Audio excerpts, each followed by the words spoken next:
Got it, girl, now. All right, so if you haven't been there, the museum's opened December 9th of 2017.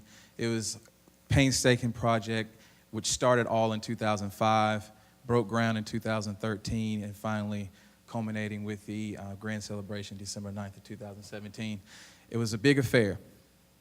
It was met with a lot of different challenges. It snowed the day before, and you had the president come, so that was a big deal because Secret Service was everywhere. And but it came out great. It was a great presentation. It was a great showing of Mississippi. And the main thing is that Mississippians came in droves, right? So for months after, we had lines around the museum. And people wonder, like, why is it like it's just a museum? But honestly, like was said before me, people want to see where they come from. People want to know their heritage. People want to see themselves in the museum.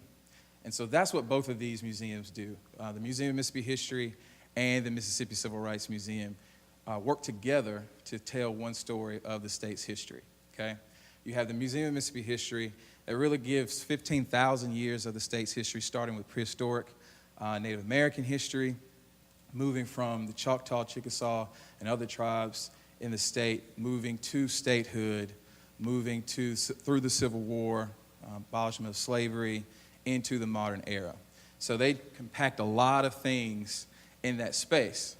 And the Mississippi Civil Rights Museum really opens up the snippet of the civil rights movement that is touched on in the Mississippi History Museum, and really opens it up and really uncovers how Mississippi was ground zero for the civil rights movement, and how 40 years of history, starting from 1945, moving into 1976, how Mississippi actually helped change the nation, right?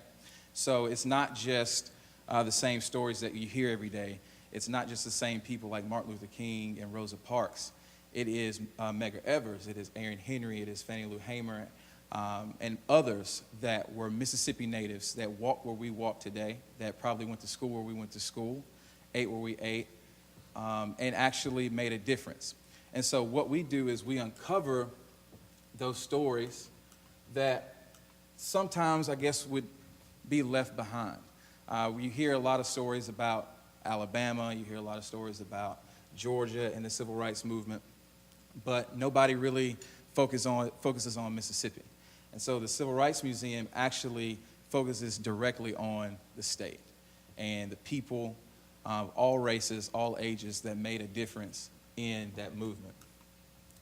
Another thing is that we really empower the people of the state. We empower the people that came through history, and we empower people to continue their legacy and making a difference and changing the narrative of the state. You see, a lot of people still believe that Mississippians don't wear shoes, that we're backwards thinking. A lot of things really help hinder us when we go outside because of preconceived notions and preconcepts that are very offensive to everyone, very offensive to people who were born here, grew up here, and know the state and know what we can be, know who we are, and know that our future could be bright. And so it's upon us as Mississippians to change that narrative. And the Mississippi Museums help do that by giving our state and our visitors a different way of looking at history and the state's history. So to be honest with you, there's a lot of things that we have learned, I guess, in our growing up through about history that may be seen as, revisionist history or an old way of thinking or lost cause narrative, if you will. And both museums really hit that head on. And like was said before me, you cannot actually know where you're going if you don't know your past. And so what we do is try to tell the truth about the past. We open it up, we talk about slavery. We can't move forward if we can't have conversations about our past history. So we hit it head on. We talk about how slavery was a major economic booster for the South, and Mississippi benefited tremendously off of that, of the backs of free labor. But why is that? Why did we have that? So we go into those conversations. But in that, we also empower the enslaved people. Okay, so we don't call them slaves, we call them enslaved. They were not slaves before they got here. They were free people before they got here. They were kings and queens and artisans and writers, thinkers, and they were stripped of their culture, taken from their homeland, and brought here unwillingly to be slaves. And so we empower them, but also through the revolts that happened here, we empower them and show that they did not want to be here, that there was no such thing as a good slave master, and there was no such thing as a happy slave, if you will. There was a lot of things that we talk about where people had to survive on both ends. And so we bring those narratives to light with various artifacts. And as I'm showing you today, we're on the slideshow, we're talking about things like Forks of the Road, which is a famous slave market in Natchez, Mississippi. It actually helped Natchez become one of the wealthiest centers in not just the state, but all of the United States. And actually was, Natchez, if you don't know, was once the capital of Mississippi at one time. We bring up various plantations like Hurricane Bend Plantation at Davis Bend. And that was owned by Joseph Davis, who is the brother of Jefferson Davis.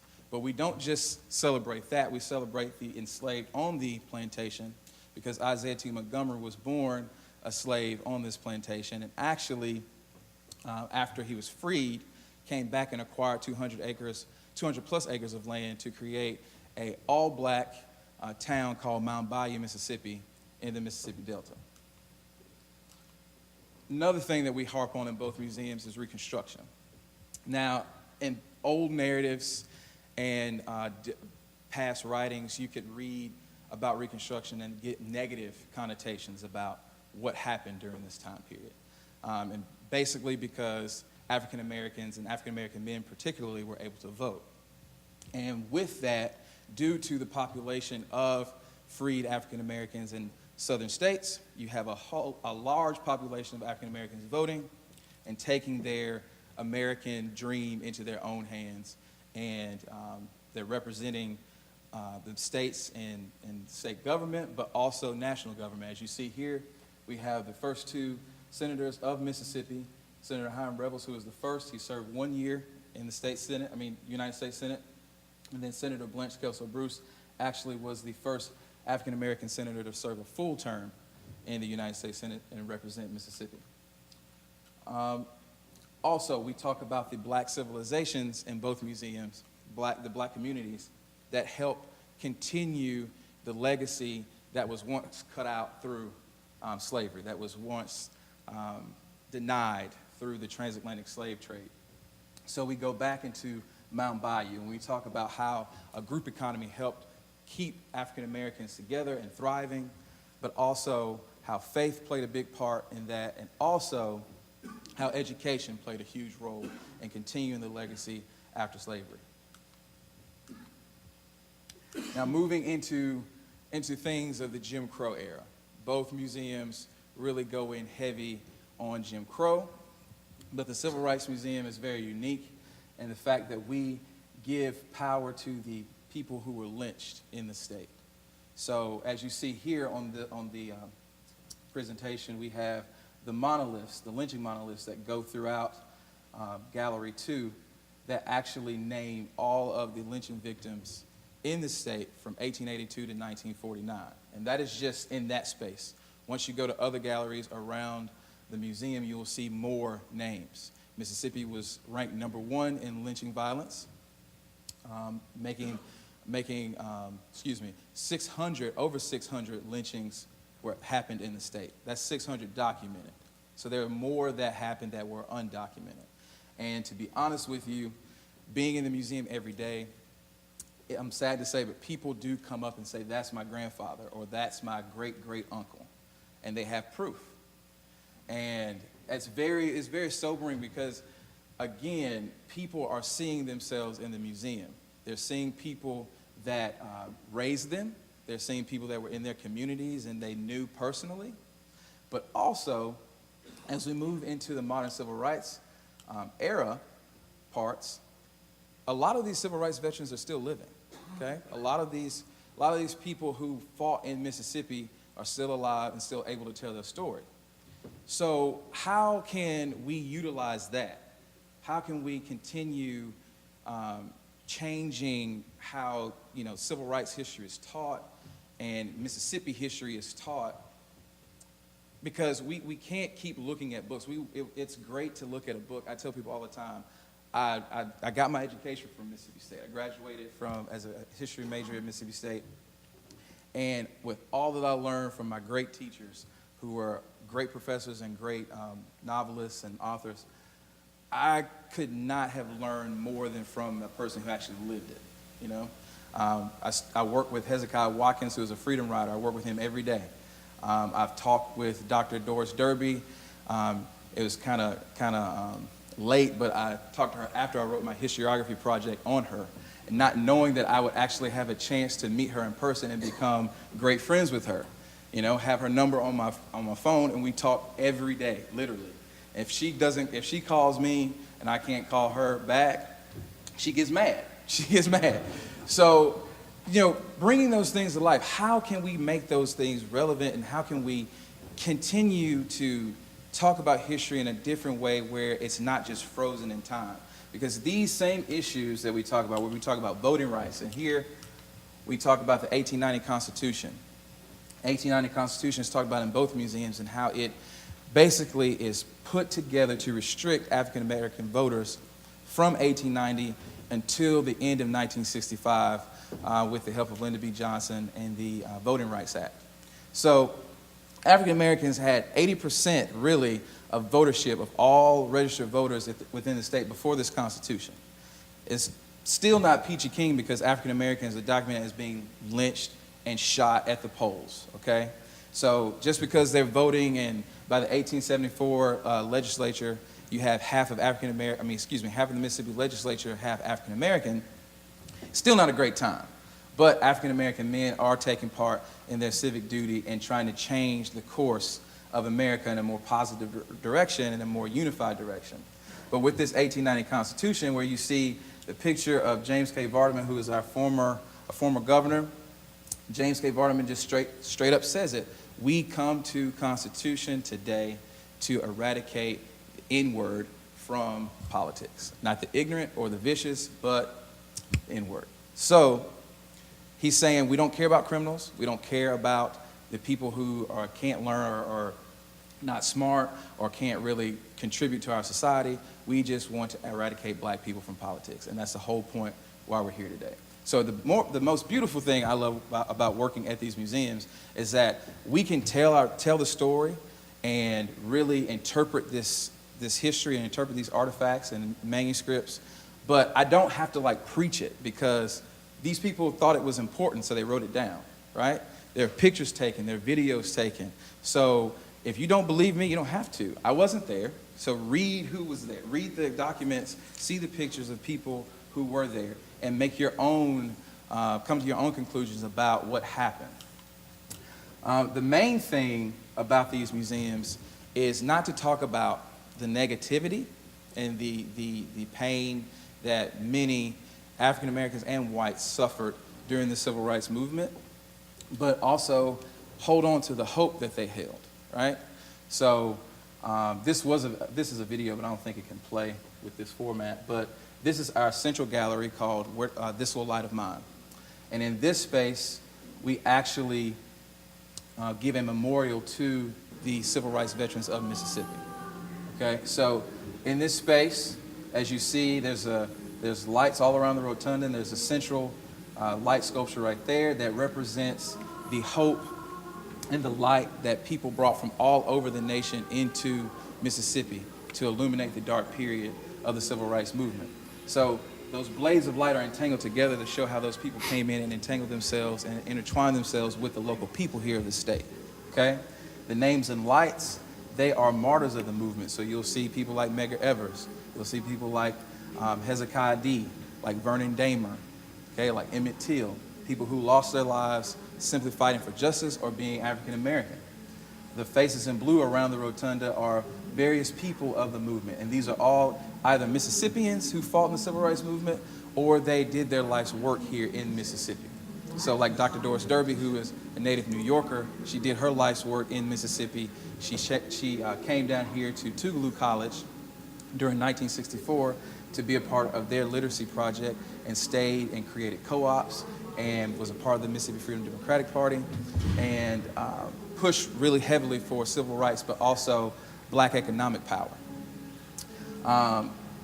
This space here is a very good tool to teach, especially younger children, how we want to continue moving this civil rights narrative forward. Not to focus necessarily on the negative stuff, but use that hope, the example of hope, how people kept their faith throughout the pain and throughout the violence, and how we can continue that legacy and that flame, that torch into our present day, because we're still going through trials and tribulations, we're still going through negative times, and a lot of things that you see in the museum that happened in the past, you can actually see how that is still perpetuated today. With mass incarceration, through the convict leasing system that was done in the Reconstruction period, with voter registration, denial, and many things like that, you can see how things are still being perpetuated, but where do we go from here, right? How do we break that cycle? How do we change the narrative of Mississippi? How do we change the narrative, really, of this nation? And Bob Moses said it, he hit it on the nose when he was in Mississippi. He said, Mississippi is like a tremor in the iceberg. If we can break Mississippi, we can break the nation. And that is what we think at the two Mississippi museums. If we start really at the education part and educating folks on the truth and really giving manuscripts and artifacts and photographs to back things up and back our claims up, we can continue a new narrative or change the narrative of what's taught not only in the schools, but how Mississippi is portrayed outside of the state. So I can go through more slides and show you pictures, but that's really the crux of my presentation, is that these museums work very well together to not only educate the citizens of the state to be better stewards of the state and to change the narrative and actually question history as they were taught, but it really helps to change the narrative of how Mississippi is being portrayed outside, because I don't think that people ever thought that Mississippi would create its own civil rights museum. I don't think that Mississippians or anybody would think that Mississippi would create its own state history museum that was actually true to a lot of the history, that and can back up those claims, like with slavery and with the Civil War. A lot of things that we hear now is still like the lost cause narrative and things like that. But the Mississippi Department of Archives and History and other scholars and our legislature worked together to make sure that these museums told the truth and that they were state of the art. And again, before I end, I do want to thank our Mississippi State Legislature, because they did donate $90 million or give $90 million to this project, which in turn makes the Civil Rights Museum the only state-funded civil rights museum in the whole United States of America currently right now. So that's something to be proud of as Mississippians. And then also, when we are going to other museums, you go to the one in Montgomery, you go to the museum in Memphis, they're telling these large stories, and they have to talk about Mississippi. You have to talk about Mississippi if you're talking about the Civil Rights Museum, Civil Rights Movement, or you're talking about the Civil War, or various things, because Mississippi was ground zero for it all. And finally, Mississippi has a state-of-the-art facility to tell its story the way that it should be told.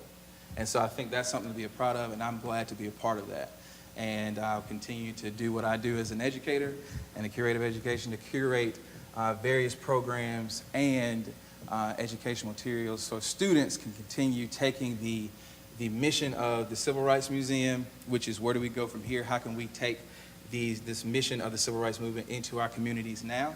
And then also the slogan of the Mississippi Museum, the Mississippi History Museum, and that slogan is one Mississippi, many stories. So how can we continue those narratives of the state and make our footprint, our history relevant to the whole nation? So, thank you.